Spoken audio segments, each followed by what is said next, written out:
Welcome to Comics Bazaar, the channel of comics commentary and arcana. This video features X-Force number 31, cover dated February 1994.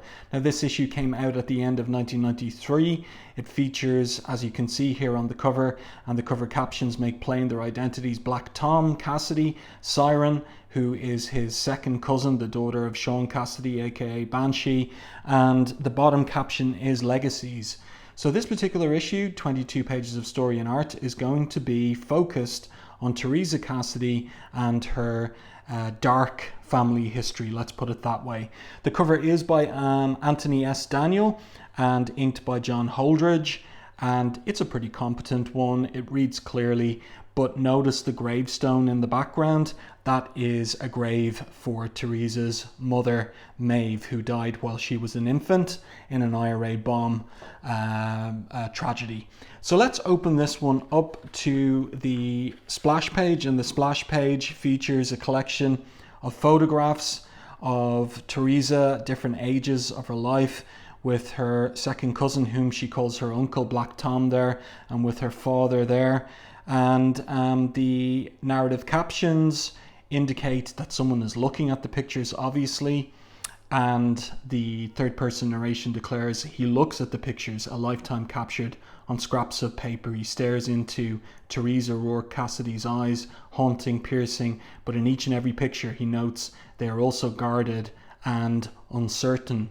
So the title of the story is Cry Uncle, and the creative team down here includes Fabian Nicieza as writer, Tony S. Daniel penciler, John Holdredge inker, Chris Eliopoulos letterer, and Marie Javins on colours. And once again into those third person narrations, and he loves her, so of course he's going to try and help her, even if it means losing her. Who is this? It is James Proudstar, aka Warpath of X-Force. James Proudstar tries very hard not to show how torn up he is over what his friend is going through, but not only is the man facing him, Kelvin Donegan. Now I'm going to tell you, Kelvin there is supposed to be Irish, and we have very few, if indeed zero, Kelvins in Ireland. There are plenty of Kevins, there are Queevings, which is the Irish for Kevin, but there are very few, indeed I've never met in my life any Kelvins in Ireland. So that's a little error there, I think, from Fabian Nicieza in terms of his knowledge of Irish names. He's a good reporter though. He's also known Theresa since they were children. Kelvin recognizes the look in James's eyes. When he was a teenager, he used to see it every time he looked in the mirror.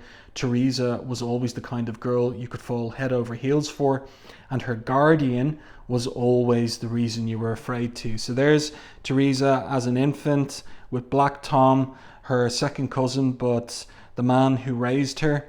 And that's all part of the dark family history that is going to get ventilated in this character-focused issue of X-Force, which is unusual for the title, but Fabian Nicieza at this point has full creative control, and he's doing a story that obviously he wanted to do, delving into some of the unknowns of the back histories of Black Tom Cassidy, Sean Cassidy, and Theresa Rourke Cassidy. So, as we go along, I'll mention some of the key issues in X-Men continuity. So, Kelvin says to James, police are still looking throughout the county. So, of course, Cassidy Keep is in County Mayo on the west coast of Ireland, but nothing yet, says Kelvin. You'd think a guy looking like Tom does now, walking along with that bloody mountain of a friend of his, what's he call himself, Juggernaut or something? Well, one would think the two of them wouldn't it be too hard to find? And James says quietly, you'd think. And then he says a little more loudly, Terry didn't seem to think they'd left Ireland yet. She said she was certain they wouldn't go until Tom got what he came for. And Kelvin asks as he smokes his cigarette, and what would that be, I wonder? She said we'd know as soon as he did. And Kelvin replies, checked with the doctor at the hospital before coming down to meet you. They say Flaherty is in stable condition. At least Black Tom won't be charged with murder, says James. What I don't get is why would he try to kill the lawyer for his family's estate? What does he gain out of that? And Kelvin responds, the Cassidy clan is full of secrets, Jimmy. Old grudges, ancient feuds, led to more than its share of tragedy in the past. But the police think that if Tommy truly wanted to kill Flaherty, there'd be nothing left of the old shyster except for a pile of ashes. And James asks, well, what does Cassidy want out of all of this? Kelvin replies, what Tommy's always wanted, attention. From all of us, but most important of all, from her. And on the subject, how's Teresa holding up? And James replies, like she always does, I suppose, she's handling the situation. So it's quite an interesting opening to this story, this meeting of James Proudstar and a friend of Teresa's from her youth who's now a journalist, and so he's got information on the family and he's interested in the story of where Black Tom is, and Black Tom seems to be spiraling in some regard, beating up his own lawyer, and in frustration, I suppose, that the lawyer couldn't get him off all his various crimes and the fact that he's wanted internationally for those crimes, including blowing up a level of the World Trade Center in X-Force number 2, remember. The last time Juggernaut and Black Tom were seen in this title was X-Force 2-4, which was back in the Rob Liefeld era. But Nicieza returning to the characters and returning to them in a less bombastic way than when he first had to script over Liefeld's plot on X-Force issues 2-4. Now, what he's been doing with Teresa Rourke Cassidy in X-Force is he's been showing how she's turning to drink, and she is, as they say, self-medicating with alcohol on account of her screwed up childhood and that dark trauma in her life concerning how she was raised and the fact that her uncle, the man she calls her uncle, Black Tom, kept from her the fact that her father was alive. And so she never met him until, and here's one of the key issues, Uncanny X-Men 148. Teresa Rourke Cassidy, aka Siryn, was created by Chris Claremont and Steve Leialoha as a villain in Spider-Woman issue number 37. And of course, Banshee himself had his first appearance in the Silver Age back in 1967, issue 28 of X-Men, as it was known then, Uncanny X-Men. And what about Black Tom Cassidy? Well, his first appearance was in cameo in Uncanny X-Men 99, but his first full appearance 101. And another important issue for the upcoming story is the backup story to Classic X-Men number 16. So you'll find in my back catalogue of videos, you'll find reviews of Uncanny X-Men 148, as well as the backup story featuring Banshee and Black Tom Cassidy in Classic X-Men number 16, if you'd like to look those up in conjunction with this video review of this issue. So Siryn is out in the garden of Cassidy Keep, and she is sozzled on whiskey, all because, and she's out there with the plants that Black Tom Cassidy liked to tend to. And she's upset at how they've withered from lack of attention. It would take so much work to bring it back to life. There's only so much you can do, she knows, to save something that's been this badly neglected. So she goes unconscious in a fetal position from having downed that bottle of whiskey. The rain is falling on her, and of course the irony is the narrative caption there applies to herself as much as those neglected plants in the garden of Cassidy Keep. So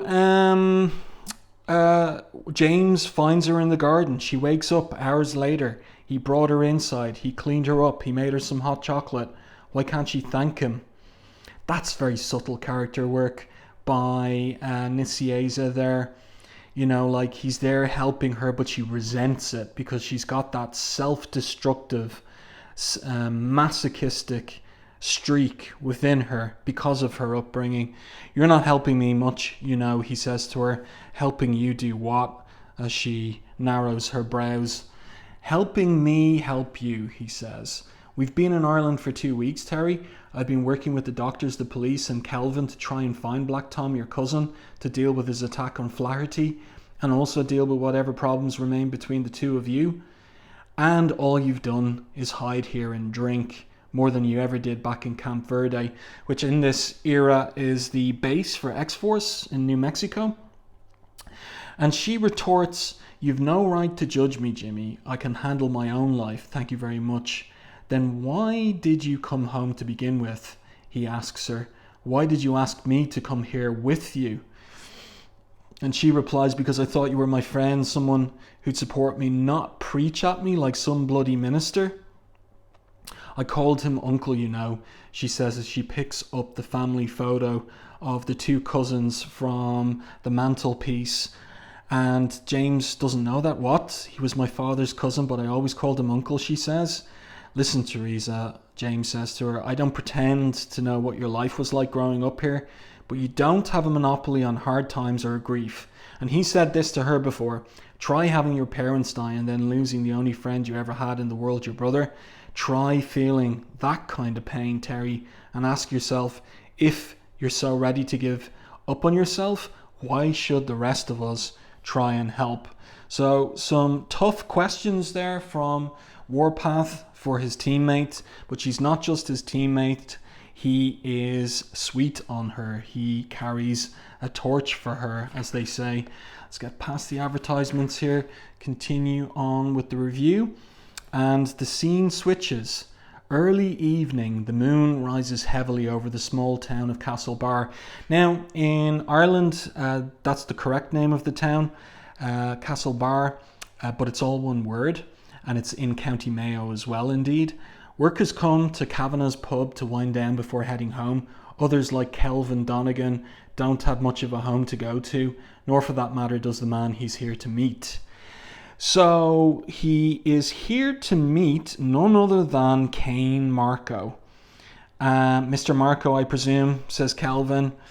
"Call me Kane Donegan," he replies. "And call me terrified," says Kelvin. "No need to be. I got no beef with you." So interesting to see this, how shall I put it, quieter, more thoughtful version of Kane Marco, the Juggernaut, who's Professor Xavier's stepbrother, of course. "Me neither have I with you, Mr. Kane. I want to help Tom Cassidy. Can you tell me where he's hiding himself?" And, of course, Kane Marco is a loyal friend of Black Tom's, and he responds very simply, laconically, "Nope." And Kelvin asks him, "Well, that was to the point, wasn't it? Why didn't he come here with you?" "He can't go out in public anymore. Doesn't like to," says Juggernaut. "His face and body, they're different now. He'd upset the local populace, if you know what I mean." So Kelvin asks him, he's a journalist after all, he asks a lot of questions. "Is that why he attacked Flaherty? Is he losing control?" And Juggernaut replies, "I'm trying to help him, trying to get him to stay in touch with himself. We go way back, Tom and me, Donegan. In my life I never made many friends. I don't intend to lose the one I found. But at the rate Tom's going, it's a race to see what stops him first. His own body and mind burning out, or a bullet through the head from a cop's gun." So we're going now to get into the back history of the enmity between Black Tom and Sean Cassidy. And Kelvin is the mouthpiece for it. "When I was a boy, my friends and I all looked up to Tom Cassidy," he says. "We all wanted to be like him. Always looking so dapper, a beautiful girl always at his side, a charmer, but always with style." And you'll see that in Chris Claremont's backup story to Classic X-Men number 16. Except he couldn't charm his way with the one girl he loved for real, Maeve Rourke. He stood as best man to his cousin Sean Cassidy as Sean married the girl they both wanted, and everyone in town knew that the scoundrel Tom had rolled the dice and came up sevens. So Juggernaut replies, "I know the story, kid. That's when it got bad for Tom. He told me later. That's when he started trying to prove that Maeve was right in choosing Sean over him. And then, just when he had almost convinced himself, everyone including himself, Maeve died. That was a bad time, Kane," says Kelvin. "My mum told me that no one knew where Sean had gone off to, but Maeve had left a baby girl behind, who Sean did not even know about, and Tom was left to care for the child, Teresa. They always said the Cassidys were cursed, And here was the proof: tragic love, young death. But it was a grand tragedy, says Kelvin. And so that's like a cliche of the Irish character, sentimental about tragedy, which I don't agree with. But there you go. Let's get back into the story. No one knew back then that Sean Cassidy was an Interpol agent, says Kelvin. I like this piece from Tony S. Daniel, the idea of having the smoke from Kelvin's cigar form the border of the panels for these flashbacks. I think that that's clever. I wonder, was it in Nicieza's script, or was it something Tony Daniel came up with himself? But I like it. So there he is, standing in front of the gravestone for his wife, and he turns on Black Tom, and that's when Black Tom broke his leg. When Sean attacked him using his mutant sonic scream, he fell and broke his leg. Pretty bad, but that was the least of it.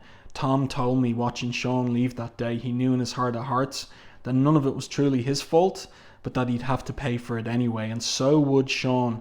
And then and there, to Tom, Sean was dead, and so he'd be to poor Terry. So Tom did not tell Teresa about the fact that her father was alive. And that is at the root of the family trauma and Teresa's drinking. He always looked at Teresa that way, didn't he, Kane? Says Kelvin. He felt guilty for poor Maeve, for Sean. Guilty that he wasn't the man he wanted to be. He was not the noble soul Maeve thought he was. No, he was anything but noble, and that ate at him. So instead of trying to swim against the tide, he just went with the flow. And all the while, Sean Cassidy immersed himself in Interpol work, staying away from Cassidy Keep for years. By the time he came back to stay, it turned out he was still working undercover, this time to try and nail Tom for all the illegal activities he was involved in. By then, Teresa was in private school, carefully hidden from Sean. So even she never knew the things Tom was up to. We all thought that was a blessing. Well, Tom went to jail for all his different scams, and that's where the two of us met, says Juggernaut. Kelvin adds, you both escaped and came back to Cassidy Keep to get revenge on Sean, blaming him for everything that had gone wrong in Tom's life. And he still waited to tell Teresa about her father, didn't he? She still thought herself an orphan. Nice bit of revenge, that. One problem, though. The wrong person got hurt. Did either of you ever stop to think about what kind of effect that would have on her? Did either of you stop to think what would happen the day Terry discovered Sean was alive and her whole life was a lie? So I like the idea of having the brim of his hat cover over his eyes as he bows his head and says, yeah, Donegan, Tom thought about it each and every single day since I've known him. But hate's a funny thing, kid. It does strange things to people. Believe me, I know. I really like this version of Kane Marco. It kind of chimes with where Claremont was taking him in the course of his original run on Uncanny X-Men. That Kane Marco was becoming wiser and maturer as time went on. And that he has a code of honor himself. Like he's not a complete malevolent villain. He's got more grey areas to his character. He does know right from wrong, etc., etc. And that all got completely lost when he showed up in X-Force 3 and 4. But however, Nicieza is making up for all of that here. Cassidy Keep the next morning. So the sun is shining. Eamon, I suppose you'd call him the steward of Cassidy Keep, is making coffee for Warpath, and Warpath goes out and finds Teresa working in the garden, sweeping or raking up the fallen leaves and tidying up. Think maybe you're carrying this analogy of yours a bit far between the garden and Black Tom. Probably, I'm sure. It's just that gardening was a passion for Tom. Making something out of the windswept nothingness that surrounds the keep. It became a passion for me as well, as much I guess now, to have something in common with him as anything else. So she's got a complicated relationship with her uncle. I want to make a point before moving off this page. I think, again, Tony S. Daniel is putting the work in here. Like all of this detail on the kitchen island here, all the hanging pots and pans. That's a lot of work that he's put in there. Also the work on the keep itself. That's nicely done by Tony Daniel. He's doing well for a very young artist. So the conversation continues. There's a lot of talking in this issue. It is a very untypical, or maybe more correct to say atypical issue of X-Force. So she smiles at Warpath and she says, better, I think, to be obsessing over an attempt to grow something as opposed to destroying things. And he replies, which makes you an interesting study in conflict, doesn't it? It must have been lonely for you here, so isolated. So what about her childhood and growing up as ward of her second cousin? So she says, I had Eamon and his family, Jim. You'd be amazed if you ever saw them because they're leprechauns. She doesn't say that, but we know that if we've read Uncanny X-Men 101 and subsequent issues. A more lively bunch you've never met. And he says, well then, why did you leave here? I was forced to, she says. And now we flash back to what happened. Tom was getting more deeply involved in illegal activities. And I was shipped off to boarding school when I was 12. I know he shipped me off as much to protect me as himself, but that wasn't how I felt then, she says. That's where I had my first drink, Jimmy. Now, the boarding school that she might have been shipped off to in the area, in Connemara area, if Nicieza had known this, he could have slipped this detail in, would be Kylemore Abbey. And that was and is an all-girls boarding school run by the nuns. So that's the one I like to think that was her private boarding school. That's where I had my first drink, Jimmy, she says. I was 13 and I was angry at Tom for sending me away. I was afraid too, afraid I'd done something bad and Tom was angry with me. So I sneaked a few nips to dull the pain. I knew Tom would have been furious to see me doing it, but that was the point. Soon a few nips became quite a bit more. I thought I was being terribly adult. No one could hurt me again. So James has something interesting to say here to that. You can always get hurt, Terry. No way of stopping that. I've seen a few of my friends do the same stupid thing. That's why I get so scared seeing you drinking too much. Well, it scared the other girls at St. Elizabeth's School as well, Jimmy. They hated the taste. They hated the way it made them feel, sick to their stomach. They saw the drink's stupidity and gave it up. But me, no matter how sick I got, I wanted to feel worse. I thought I was rebelling, and I was just killing myself. Then one day I got even more incentive.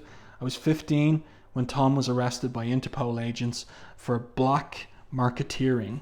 Hence his title, Black Tom Cassidy.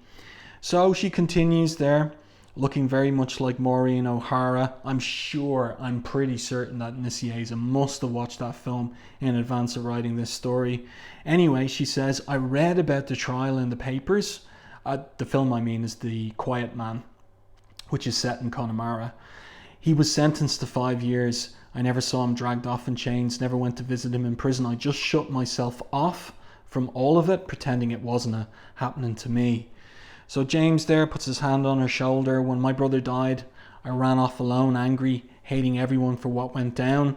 Terry, the things Tom's done in his life, they're not your fault. And of course, he also dressed up in his brothers in Thunderbird's costume and attacked the X-Men. But anyway, how do you know that for sure, Jimmy? She asks him. What would his life have been like if he didn't have to care for me, to raise me? And all out of obligation to a woman he loved who didn't love him back.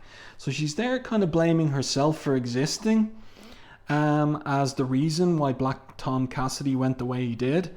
And James rebuts her. That doesn't excuse what he's done. He robbed you and your father of a chance to have a real life together. How can he be blameless for what he's done? But she's crying there because she's all mixed up and she's got conflicting loyalties from her childhood. You've no right to judge him, Jimmy. You cannot blame him for being afraid and alone, because believe me, those are the worst feelings a person can have. And you don't see, I couldn't help him. And when I found out he was a criminal, God help me, I didn't want to. So it's all dark and twisted. And then in the offices of the Connacht Province Weekly Tribune, now there was a Connacht Tribune. That's not how you spell Connacht in Irish, but never mind. Nicieza is almost right. A fax is coming through. It is 1993. There were still fax machines. And it's got the information about Black Tom Cassidy, how there was a research laboratory in France. They're the ones who turned Tom Cassidy into this plant man thing he's apparently become. Looks like this corroborates what Kane Marco told me. The lab says Tom's body and mind are deteriorating. So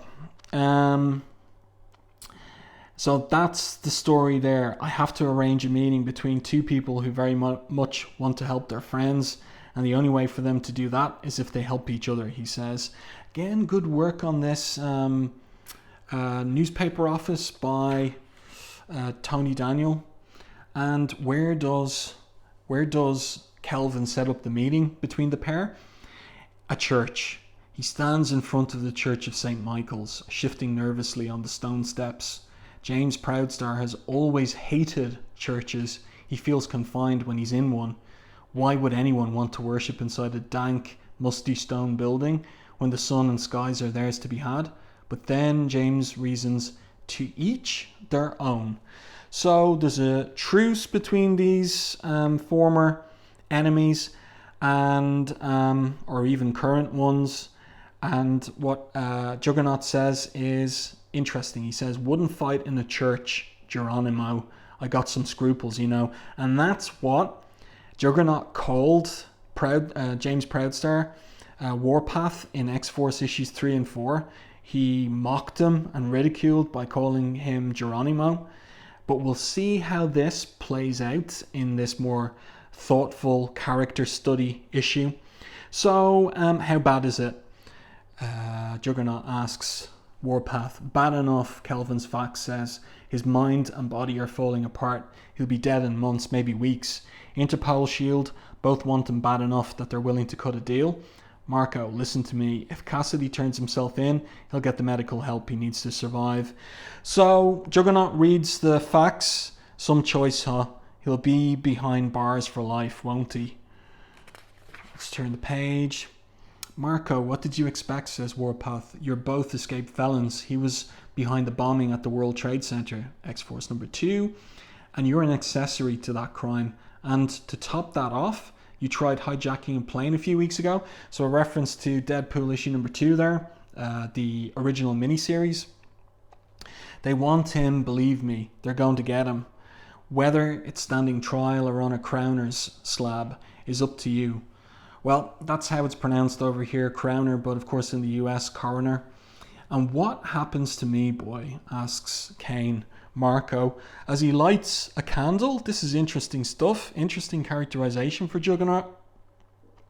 If you turn him over, they'll be willing to be lenient, says Warpath. I'm not going to turn my back on Tom, says Juggernaut. No way, I told you that. And Warpath replies, listen to what I'm saying, Marco. You walk, he gets cured. You both survive to live another day. Get it? And I'll be able to spring him eventually. And Warpath says, in shadow, I didn't hear that, Marco. I'm here to help Teresa, that's all. She needs some sense of closure out of all of this. Some sense that there is still a right and wrong in this world. And Juggernaut replies, I like Terry. She always was a sweet kid. Where do we meet, Geronimo? Where's the one place you could think of where he wouldn't put up a fight? The only place he was ever at peace, I suppose, at the side of the only woman he's ever loved, at Maeve Rourke's grave. So now we're at the cover in terms of a scene that's about to play out here. So Teresa's there at the grave of her mother. She takes out a drinking flask. Is she continuing her drinking? And Black Tom is in the woods and he comes out and he says, I wish you could have known her. Things would have been so different. The three of us could have been together like a family. How sweet that would have been." And she replies as she lays the flowers at her mother's gravestone, "Aren't you forgetting one thing, Tom? Sean Cassidy is my father, not you." So he throws his hat off in anger there, and we get to see what's become of him because of that unfinished work in the French lab. No, a father isn't a man who creates a child, it's a man who raises a child. Where was your father then, lass? All those years you were growing up, where is he now? It's an interesting point he makes. A father isn't a man who creates a child, it's a man who raises a child. So let us see. Good Lord, Tom, when she gets a look at him, "What's happened to you? I heard, but oh Tom, is this what your life has led to?" He says, "I did the best I could, girl." And she replies, "Well, perhaps it wasn't good enough. What kind of life did you make for us, Tom? Did you ever ask yourself that? I have more times than I can count. You lied to me an entire life about my father and more about yourself. You tried to turn me down the same miserable road you were traveling. Then you thought that you could redeem yourself by telling me I had a father I never knew." And Black Tom replies, "It was Sean who ran away, Teresa. He abandoned you. I'm the one who stayed by your side after Maeve died. I'm the one who helped you after you scraped your knee or lost a toy. I wiped your tears away, girl." And she replies angrily, "You kept me from my father, Tom. You told him I didn't exist. How do you think that makes me feel? I remember all you've said, Tom, and I could cry for the two of us. Such love and tenderness there was. And then when I look at you, at Black Tom Cassidy, I wonder if I ever knew you at all." So he says, "It's not my fault I turned out the way I did." And she argues with him, "Stop it, Tom. It's not your fault. Then whose fault is it? You always blamed everyone else but yourself, Tom. My father, my mother for dying. When are you going to stand accountable for your own mistakes?" So he starts listening to her. He gets on his knees, and she says to him, "You blamed my father when Maeve chose him over you. I sometimes think you blamed me for holding you back, keeping you tied down. And then I look in your eyes and I see my uncle who checked my closet each night for the bogeyman. There are things I hate about you, Tom Cassidy," she says more quietly, "but heaven help me, I love you too." And he replies, "I know, Teresa, and if it matters, I do blame myself for one thing." "And what's that?" she asks. "For not having raised you to be happy." And she replies, "That's odd. I don't blame you for that at all, Tom. For that one, I blame myself. This didn't have to be our life, Tom. You know, the one choice you made after my mother died to not tell me about Sean, or not tell Sean about me, was the wrong choice. And like any choices, it had its consequences you never could have foreseen. I could have loved you both, my father and my cousin. I could have been the very thing that brought you both together again. Instead, you made me the focal point in your foolish feud. And ever since you made that choice, you've run and hidden from life and pulled me along with you. You didn't mean to do it, I know, but I'm not going to hide anymore," she says. "I don't know if I can help you, Tom, if you don't want to help yourself." Those are the words that were said to her by James earlier in the story. So she's taken those words to heart and she's using them for her uncle now. "But I also can't fault you for the mistakes you made, then turn around and repeat them myself. It stops here and now, Tom, for both of us." And she pours out the whiskey. So maybe her drinking's finished now, resolved, for the moment at least. So the police are there to take Black Tom into custody. He says, "Well, boys, it's been a merry show, but it's over now, isn't it?" He'll be busted loose in the future, won't he? "I'll see you guys back in the keep," says Proudstar. And who was watching from the woods except for Juggernaut? "Marco, thanks," he says. "Don't mention it, Geronimo," says Juggernaut. And then he considers and he changes his mind. "Hey, Jero, Proudstar, listen. What you did today, the way you helped Terry out, didn't you know that if she starts helping herself, that she might not need you anymore?" "Yeah, Marco, I knew that. But that means you might lose her, you know." "Yeah, that's exactly what it means. Maybe Marco, maybe that's the price of friendship, says Warpath as he walks away with a smile on his face. So Juggernaut has won respect for Warpath and decided to stop calling him that mocking name, Geronimo. And like the opening of the story, where Warpath knew that maybe the cost would be if he loves her, so he's going to try and help her, even if it means losing her. That all ties into that ending as well. He loves her to the point that he wanted to help her quit the drinking, get over the trauma of her past, make good with her uncle, be reconciled with him. And for him, it's okay if it's the price of friendship.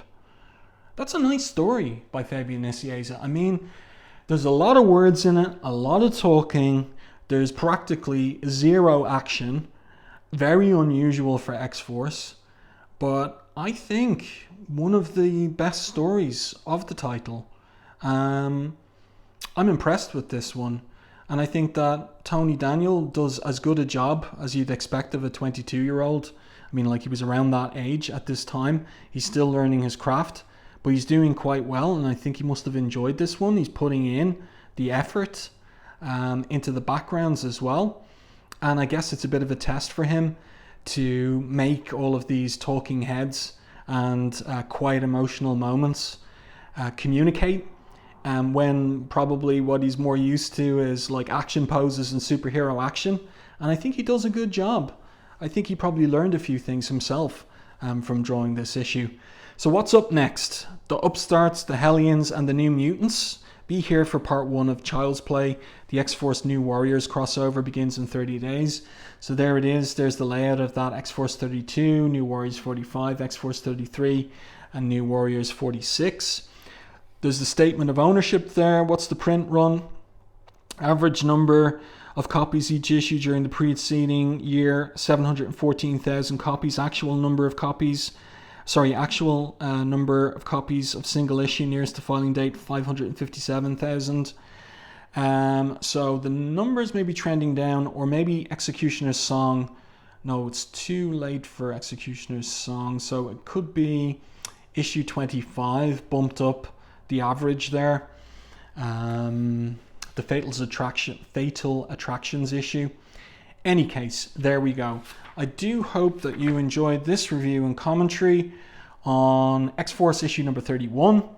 A very character-driven study of Teresa Cassidy, her drinking problem, her childhood trauma, her dark family history, the enmity and feud between her second cousin and her father. All of it in here. Very well done by Nicieza. Let me know your thoughts on this one in the comment section. If you enjoyed my review and commentary, please like and share the video. It really does help the channel. And if you haven't done so already, subscribe to the channel. Stay tuned for more content like this.